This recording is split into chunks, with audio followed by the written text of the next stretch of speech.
All right, there we are. We are live. Hello, my name is Trish Roberts, and welcome to the Mind Blowing Happiness Podcast. Today, we're talking to women's empowerment mentor and the author of the new book, 7 Steps to a Golden Life, a guided journal for Black women healing from childhood trauma, Enjoli Morris. And in addition to that, it's World Meditation Day, so we're celebrating that as well. Hi, Enjoli, how are you? I'm doing well. How you doing today? I'm good. It's good to Good. see you. So I've been working with Enjoli, I want to say for about a year, helping her bring her book into fruition. And we've gotten Hmm. so connected that we are wearing the same colors entirely by accident. I know. That's so This was crazy. not planned.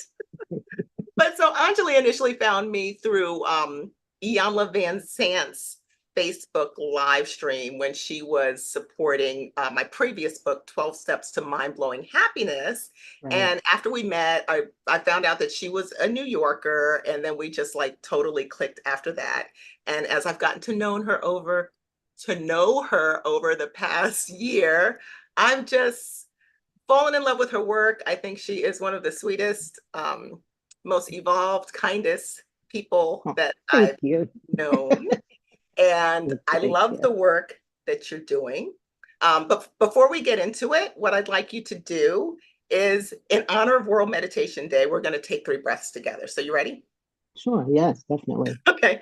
And it doesn't Ready. matter where you are. So, like if you're listening to this podcast and you're driving or something like that, you can do this with us. And we're just going to take 3 cleansing breaths. It's a great way to just calm your nervous system. And it's so accessible to you. So, let's just do that real quick. So, just sit up straight, Hmm. keep your eyes open if you're driving or something. And we're going to just inhale through your nose, let the belly fill, and then exhale through your mouth with a sigh. And we'll do it 2 more times. Inhale through your nose, exhale through your mouth with a sigh. The louder the sigh, the better. I'm on Zoom, which it clears these background noises, so you may not be able to hear me, but I'm making them as loud as I can. All right, so the third one, inhale through your nose, exhale with a sigh. All right, now we're all calm and in the zone and everything. So my first question for you, Anjali, Hmm. your book, which I have here, is so beautiful and Thank you. so like personal. You really tell your story. Can you tell us what made you even decide to write this book? Yes. Well, I always wanted to be an author, but originally I wanted to start with a book like this specifically because I find that women are important in the world. And so I wanted to write this book to let them know if they are experiencing any childhood trauma or have in the past that they're not alone. Right. And if they can also get over their pain or trauma in their lives and live the life that they truly desire and love if they are willing to take the steps to do so. Yeah, and in your book, you give so many wonderful steps. And I love that you came up with this idea of a golden life. Do you want to Mhm. talk a little bit about like what does it mean to have a golden life? To live a golden life is the joy you experience when you're living in your full potential. And you're honoring your true potential and your values, and you're not just sitting waiting for life to change for you, and you're creating the life you love each and every moment of your life, basically. I love that. So, so really creating the life that you love in every moment of your life. So, Hmm. our topic today, of course, is based on your book, which is How to Live a Golden Life. And a lot of people have grown up with trauma, and your book really gives a voice to these folks, like myself included. I know you and me have spoken about these things before. Oh, yeah. Mhm. What would you say was the most difficult part of your childhood? Well, being that I was the oldest child of five siblings, it was really difficult because I didn't have anyone to go to. Everyone came to me for everything. So it was really difficult growing up. And so as I got older, it was really hard for me to, ask for help and accept help from others. And so I basically did everything by myself. And so that was a difficult part in order to learn how to accept help from others um, And and accept it. you were the oldest of how many? Five. Five. And Mhm. you were responsible for your siblings from how old? Originally started from three. I asked Mhm. you that question specifically because I know when we started working on the book and I Yeah. saw that, I was like, oh my God, I can't even, imagine being Hmm. responsible for someone else at 3 years old, you know? Hmm. But I'm Yeah. sure that your story is not, it's not that uncommon, you know? Right. Yeah. Right. As I learn now, that it's not uncommon, and a lot of people experience that. Just they don't know how to let go of that pain and the hurt that they are still continuing to feel at today. And that's why I wanted to create a space for them to basically take home and take their time and really let go of the pain and burden that they are feeling today. So can you I want you, I know this is the first time that you're going live. Oh, yes. Yes, it is. Yes, it definitely is. So I'm going to Hmm. ask you something that you're not expecting. All right, let's Now, go. I want you to talk about what is a golden day life for you? Because your book is really about this idea of, living in this joy, this golden life, even if you've gone through some of the most difficult types of trauma or childhood. So Hmm. now I know that your life is very full of joy and things that I'm not going to say. I'm going to let you say them. But I want you to think about what a really beautiful, golden, joyful day looks like for you. And just give Okay. us some ideas of what your joy feels like. Like, I want to feel it from you. Um, on a day, a joyful day. Well, actually, I live every day, and I try to live every day in the moment. Um, I usually every single morning I wake up looking out the window. I wake up early in the morning, about 5:50 in the morning, and the sky just lit up with different colors. So I usually just look out the window and I sit there and I be at awe at the sight of it. And I also So when you look out the I window, you're looking at trees or the birds or the nature. Like, what are trees, you seeing? the trees, the nature, the really the clouds, and the sun rising. I look at all of that, and I just be like, oh my gosh, look how beautiful, and I So just be it's so thankful. gratitude. I'd be It's so starting the day thankful. with gratitude. Yes, I do. Hmm. And Um, mindfulness, focusing on the natural world. And I mean, mhm. sometimes just the fact that you woke up, because not everybody's going to wake up. Absolutely. And I'm so grateful for that. And I do pray as I'm looking out the window. I pray and I just speak my gratitude actually out loud, quietly, and out loud, and just let the world know that I'm just so grateful. And you're a mom And to four, mhm. right? Because when you said you speak it quietly, I was like, well, why is it quiet? But then I remember that you got a lot Yes, of little ears over there. yes. And I just have to get my morning started before they wake up. And so as I'm getting my children dressed and ready, I'm also singing to them. I'm always so jolly in the morning, which they don't always like, but that's just me. I'm already happy and I'm doing my gratitude. And so I just like to deliver that to them as well as they So, get going off to school. so you start the day with, it sounds like the gratitude. And then Mhm. you said you're singing? Are you listening to music or you're I just singing? I'm just singing. I wake them up singing. I do. I wake them up singing, and they know it's time to wake up and get up and let's get ready to go. And I actually think that actually helps my children as well. I know Um, it does. I'm yeah, sure it and does. and start off the day in a good foot. Um, Hmm. yeah. And so after they're gone, also I go out on nature walks most of the time. I'll go out by the Yes. water, and just take a walk, um, and go outdoors. If it's not by the water, I'm just going for a walk and just take a breath and just take it all in.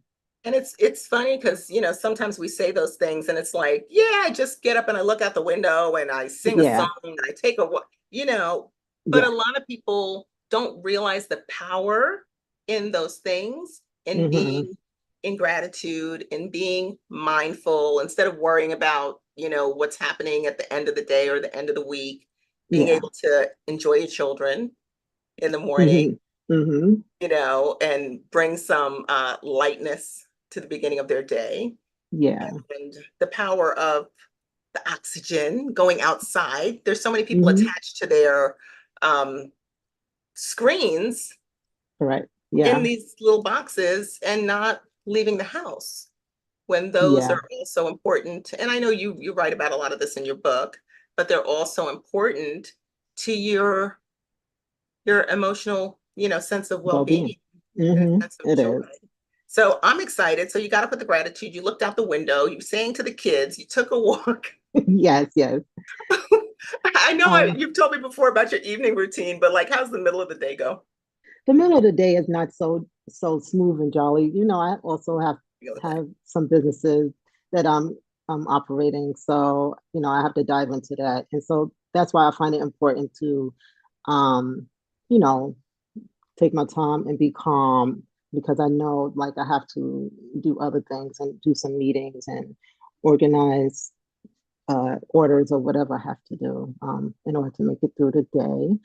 Um, Yeah, so you have your work day like the rest of us that you have of to course, kind of get yeah, through. And then so yeah. how do you wrap up the end of your golden day? What's that look So after my children are home from school and I'm finished with my day job, I'm basically cooking, doing regular mom routine.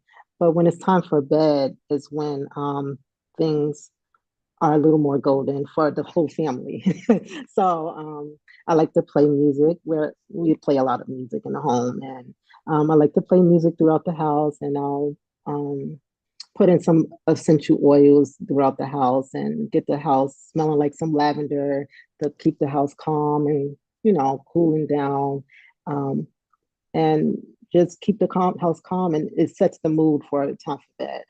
Yeah, Um, yeah, I and love that. so yeah, thank you. Mhm. And when I guide them off to bed, and that's when I have to do some meditation for myself as well. So I'll meditate. Sometimes I'll take a bath as well and meditate also in the bathtub, just to bring some more relaxation if my day was just really hectic. Um, Oh, I want to come and to your house now. What kind of and music do you guys listen to?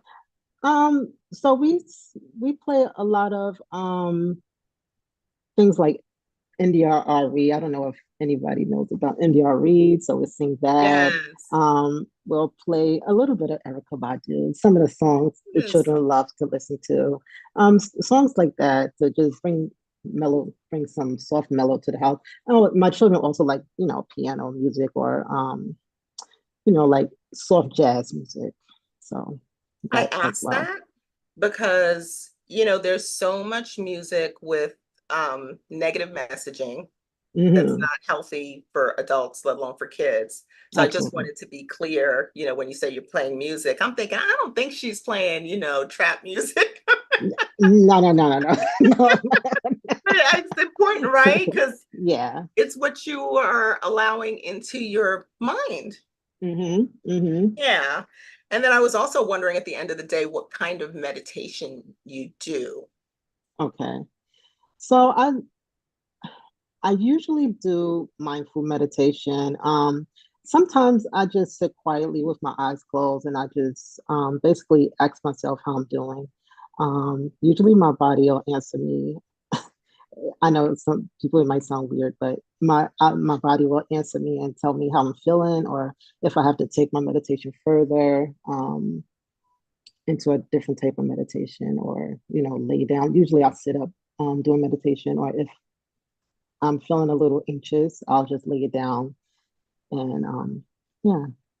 So that's what I usually I do. love that though, because it's like, it's very simple. Like in the beginning when we started with the three breaths, Hmm. that's easy, accessible. Anyone listening knows they can access that later. And what you said, I had not heard before. I teach meditation and have done different types of meditation. But I love the idea at the end of the day, just kind of getting quiet and saying, how are you doing, Trish? And Hmm. see what comes up. For some folks, they'll recommend, if you have a question and you want an answer, to Hmm. ask the question in the evening or write the question in the evening in a journal. And then in the morning, see what the answer is, because Hmm. usually it'll process. Um, Hmm. because many times we have the information that we're looking for inside Right. of us, That's true. Yep. you That know, is true. but it's a question of, do we ever slow down long enough to Yeah. check in and Yeah. ask ourselves, how are you doing? Yes. That's why Mhm. I did mention that in my book as well. I hope you guys will be able to read it because it is Absolutely. important to slow down Absolutely. your life.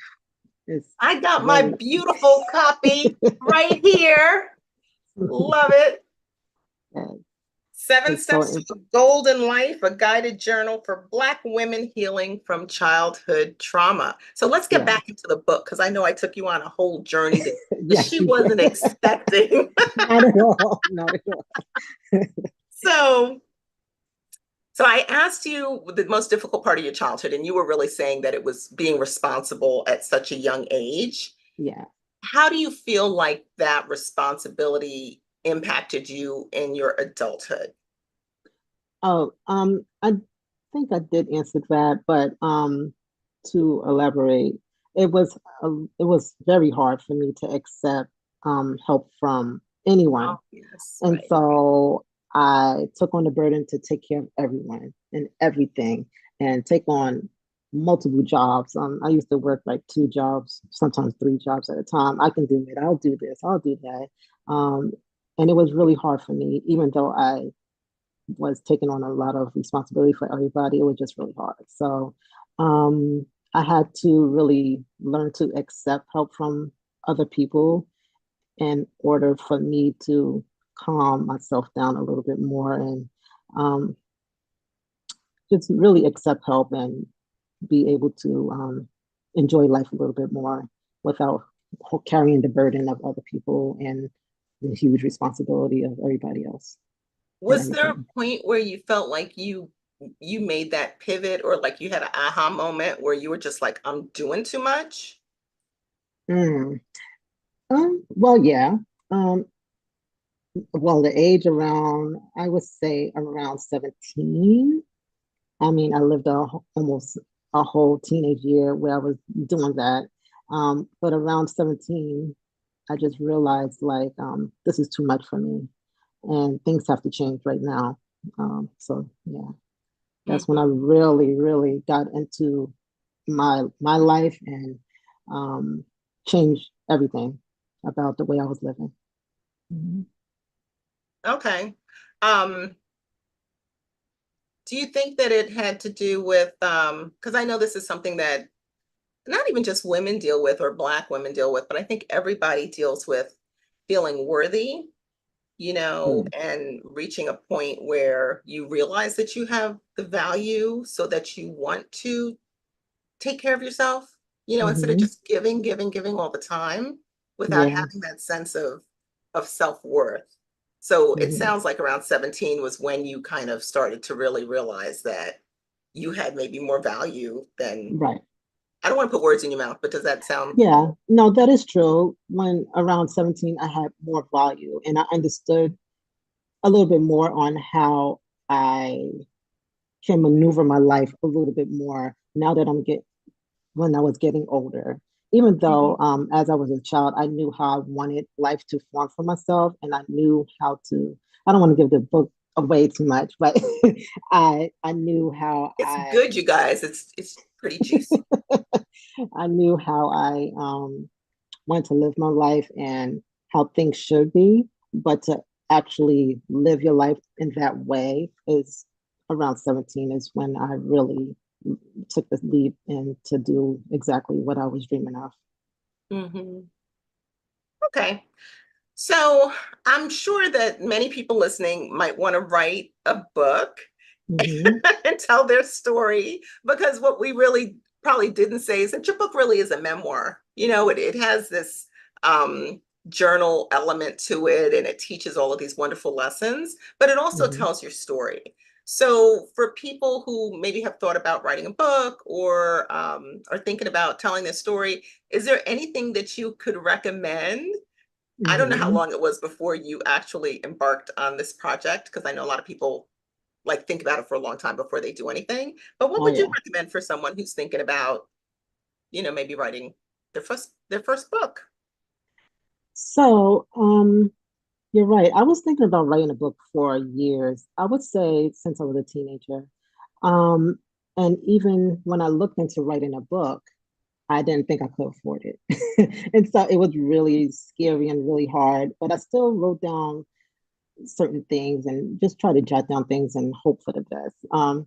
But now times have changed, and I think right now, if you're wanting to write a book, I think you should start journaling and writing down some notes and thinking about how you want to bring out your book or elaborate your journey if you want to write about your journey. And if you can't figure out how you want to write your book, I think you should contact Trish in order to, she can help you out and maybe brainstorm and help you organize your thoughts in order to get your project started.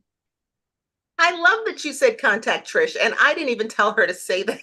Not at all. Not at But all. I I had think it's a a I had great a great idea. time working with you, and I love, love, love coaching authors. Um, so it's spring now. Hmm. And for me, that's really the time of year where I want to go out and, buzz around like a little bee, living my best life. So in your Hmm. book, you offer 7 steps, right? Your 7 steps to a golden life. Can you share a couple of steps that you might recommend at this time of year? And I don't know, we might have touched on them already when I was talking about, what your day Hmm. is like, but anything that pops to mind that you would want to share with the audience? What pops to mind is one is decluttering your, well, in my book, I have a chapter that's talk about decluttering your lifestyle. And I think the part about decluttering your household um, is a good start because you want to live in a household that brings you joy. And especially in spring, you can do some spring cleaning, get rid of the old stuff that's in your home. You can also brighten up your home and make it look more spring and also smell like spring. I like to have my house smell like lemon throughout the day. So when I walk in, I'm smelling lemon. It just feels Yeah, springish. yeah, And yeah. so, and I have a lot of yellow around my home. So I do change my decor in the home to just look like spring and just feel good when you walk in the home. So Yeah. I And do. that's the second Hmm. time that you spoke about fragrances. Hmm. And we've all heard the word aromatherapy, or at least for me, that was one of the first things I heard thrown around. And it's kind of like, yeah, okay, whatever. But it's so real. Like for me, I love to burn incense. Hmm. And there's certain ones that I like when I'm working, and there's other ones I like when I'm meditating. And Hmm. there's a lot of power in fragrance, and it's Yeah. inexpensive, to Yes. make your house smell like lemons or to have some lavender. What do you use? Do you use like a diffuser or something? Or do I use you a diffuser. Hmm. yeah, so a diffuser or potpourri Yep. or however you do it. But yeah, it can really Hmm. shift your emotions Yes, depending it on the does. fragrances you create. All right, so Hmm. one of the steps was decluttering and creating like a lovely space for yourself.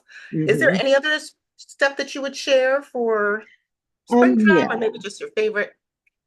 My favorite, I did speak on that, is taking a walk in nature, especially around water, if you have a body of water around your town. If not, you can go to a park. and just, do it in solitude as well. Do it by yourself and just take a walk without no phone around in your ears or around you, just all by yourself and just take in the nature and the sounds that surround you. I think that's Mhm. important. Hmm. Yeah, nature is always so important.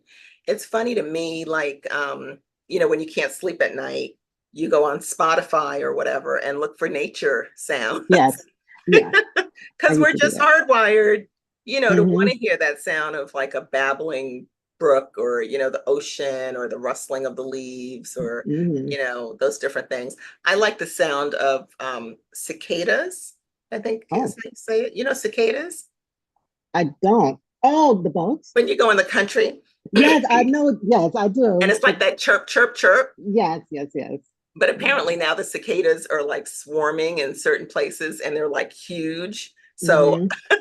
I don't know if I'd like that, but like, like cricket noises and I all know those exactly what you're talking different about sounds. now. My favorite sound is rain. I love the sound of I rain. love rain. I love the Yeah. sound of I used to run rain. outside whenever it rained to like sit on the porch or sit in my car or Hmm. Hmm. whatever. So yeah, and that's another sound that you can buy or you can actually try to experience it in your own life and That is experience the true. effect of that. Um, and also I think it keeps us in the moment, right? Like if it Hmm. rains and we go to the rain to listen, like we're in the moment with nature versus putting on Yeah, a rain recording later when it's not raining, you know. right. It's just not natural at all. Yes. But yes. So when I wrote 12 Steps to Mind-Blowing Happiness, people would always say, well, what is the one most important step? For me, it was transforming anger into either calm or constructive action. So that's how I ended up writing The Anger Myth.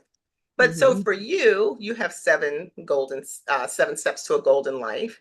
If somebody said to you, "What is the one step?" Would it be nature, or what would be like the one step? Like if I threw out the rest and I only did one, because that's all the time I had to have a golden life. Which Hmm. one would you point me to? Well, um, the one step would be changing your mindset, changing the way you see life.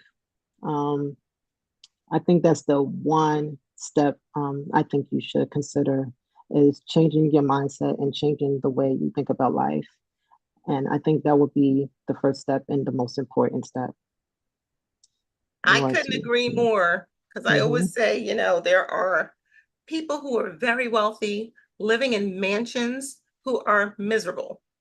mm-hmm. And then you Yes, got me over here who's not in a mansion, and Anjali over there who I don't think is in a mansion. no, not You yet. could be living your best life. Not yet, right? Not yet. Yeah. So I like that. So definitely mindset. When you think about mindset, I know we talked about meditation. Is there anything that is like your favorite mindset practice, or like how do you change your mindset? Um, you think about, well, if you know how you're living now and you think about how you really want to live, um, and you decide how you decide what you can do different each day or even each hour, you can write it down and start writing down what you can change about your life, what you're doing now and what you want to change, and decide and make the decision that you're going to do it today and actually do it. So that's one way you can change your mindset. Okay. So instead of thinking about I guess what's not working, right? Hmm. Or how you feel about your current situation, it sounds like you're saying for people to start thinking about what they want, what they Right. want their life to look like, writing Hmm. it down and Right. taking an action step. And instead of taking an action step next month, Right. what you could do now, Do which, what you can do right now. yeah. Hmm. All right. I love it. I love it. Yeah. Yeah. Um, So you have given us a lot of wonderful little tips that we can work with between the fragrances and the nature and the music and Hmm. singing in the morning, um, decluttering, all kinds of Hmm. good stuff to help us live our golden life. Mhm. So I just want to encourage our listeners to grab a copy of this book. First off, I think the cover is just, oh my, I got my little background, but I think the cover is just so gorgeous. Every time I look at it, it makes me just smile. And inside her book, besides telling you her story, which is just such a compelling story, Anjali also shares these 7 tips, and she gives us the opportunity to, do some exercises, do some journaling, and kind of work through how we can incorporate this golden life into Mhm. our lives. And I know at the end of the book, you encourage your readers to, start a book club and maybe go through it with some other folks, which I Right. think is just a wonderful way to spend, like, a few Sunday afternoons in the spring, getting together with your friends and talking Right. about creating a really beautiful life, changing your mindset. So, Mhm. thank you so much for sharing all of this wisdom with us. Do you have anything else that you want to share with us before we wrap up? Um, yeah, I do know that childhood trauma is a difficult subject and a difficult thing to live and go through. So I do recommend you purchasing the book and just take the steps slowly, um, at your own pace. Um, and just take your time. And even if it gets difficult, just keep going and just get through it, and you'll be okay. All right. So, I did want to mention also, because it's World Meditation Day, Yeah. that when you purchase The Anger Myth, which is my new book, and you send me a copy of your receipt, I will send you a free meditation. And it was really about transforming anger and negative emotions. So I would love that as well. And how can people find you, Anjali? Oh, Where do you stay? How can we connect with you if we want to find out more about this golden life? okay, sure. You can find me at www.angelimorris.com. You can also find me on Instagram at Enjoli Morris underscore, and also on YouTube at Enjoli Morris. Okay, and that's Anjali. So for anyone who remembers, I could bring home the bacon, fried up in a pan. This, we're Gen X, so it's Anjali, Enjoli Morris, Mhm. Morris.com. And I know that you have a free offer on your website as well. I think Mhm. it's a checklist for the golden life, Oh, yes. something like Yes, that. you can sign up to get your Golden Life checklist. And also, I'm also going to host a book club at the end of June. So if you sign up for my mailing list, you can be one of the first to know about that as well. That sounds wonderful. So make sure to go on her website, get on her mailing list so you can get the invitation to her book discussion. Grab yourself a copy of Seven Yes. Steps to a Golden Life. And thank you so much, Anjali, for having this conversation with me. It has You're been a welcome. pleasure as always. I think you did a great job. Thank you. Thank you, Trish, for having me. I appreciate it so much. Thank you. And for everyone listening, I hope you enjoyed this episode of the Mind Blowing Happiness Podcast. You can visit my website, trishajelroberts.com, to get your free self care ebook and join my community. And if you want to learn more about my book, The Anger Myth, or take the Anger Myth quiz and find out if you're maybe angrier than you might know, you can visit theangermyth.com. Thank you, and everyone have a wonderful day. Bye bye. Thank you. Good night, everybody. Bye.